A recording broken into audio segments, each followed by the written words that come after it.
Assalamualaikum warahmatullahi wabarakatuh. Perkenalkan, nama saya Miki Daristian, kelas A22 dengan NPM 102222030. Untuk memenuhi evaluasi akhir semester mata kuliah Tata Kelola Perusahaan, saya akan merangkum dari pertemuan 9 sampai dengan 15. Yang pertama yaitu pemahaman tentang komite audit.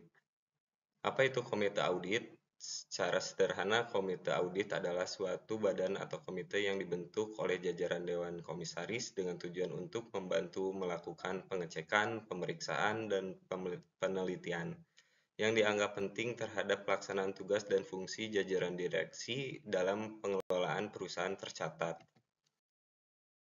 Selanjutnya, pemahaman sekretaris perusahaan. Sekretaris perusahaan merupakan organ pendukung direksi yang memiliki peran penting untuk membantu direksi dalam memastikan kepatuhan perseroan terhadap peraturan perundang-undangan dan dalam penerapan prinsip-prinsip Good Corporate Governance atau GCG. Selain itu, sekretaris perusahaan juga yang akan memastikan kelancaran komunikasi antara perseroan dengan pemegang saham dan pemangku kepentingan lainnya. Corporate Control System, yaitu Manajemen Control System atau MCS, diidentifikasi sebagai kerangka kerja formal dan informal yang dibuat untuk membandingkan strategi dan tujuan dengan hasil capaian dalam organisasi. Karena itu, MCS juga berperan sebagai alat pengukuran yang menentukan apakah bisnis mampu menjalankan fungsinya secara efektif. Selanjutnya, pemahaman etika bisnis di perusahaan. Etika bisnis adalah pedoman moral yang membentuk cara perusahaan dan individu berperilaku dalam dunia usaha. Bayangkan ini sebagai kompas moral yang memandu setiap keputusan bisnis, dari bagaimana kita berinteraksi dengan pelanggan hingga bagaimana kita memperlakukan lingkungan sekitar. Mampu memprediksi risiko manajerial dan pengendalian risiko bisnis.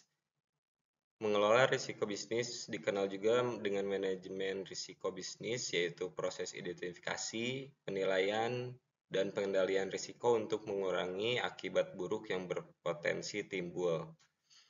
Manajemen risiko bertujuan untuk mengidentifikasi kemungkinan buruk yang akan timbul dalam proses operasional bisnis. Setelah dilakukan identifikasi masalah, harapannya perusahaan dapat mengambil tindakan yang tepat untuk melindungi perusahaan, meningkatkan efisiensi kerja, serta sebagai pengingat dan peringatan untuk selalu berhati-hati dan membangun strategi bisnis yang kuat. Dan yang terakhir, kualitas laporan keuangan peran auditor eksternal dalam GCG atau Good Corporate Governance. Pelaporan keuangan berperan penting dalam mengkomunikasikan hasil operasional perusahaan kepada pemangku kepentingan. Menurut Hasan dan kawan-kawan pada tahun 2014, informasi yang disediakan oleh pelapor keuangan termasuk strategi perusahaan, kejadian masa lalu, dan status saat ini.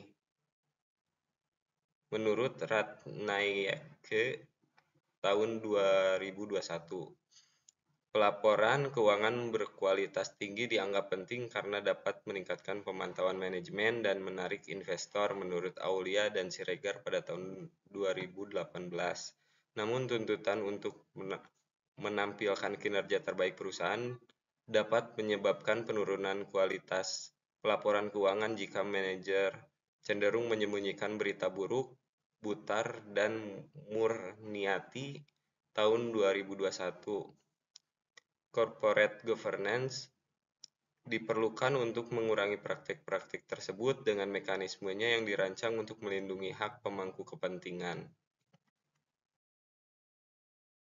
Sekian, terima kasih. Assalamualaikum warahmatullahi wabarakatuh.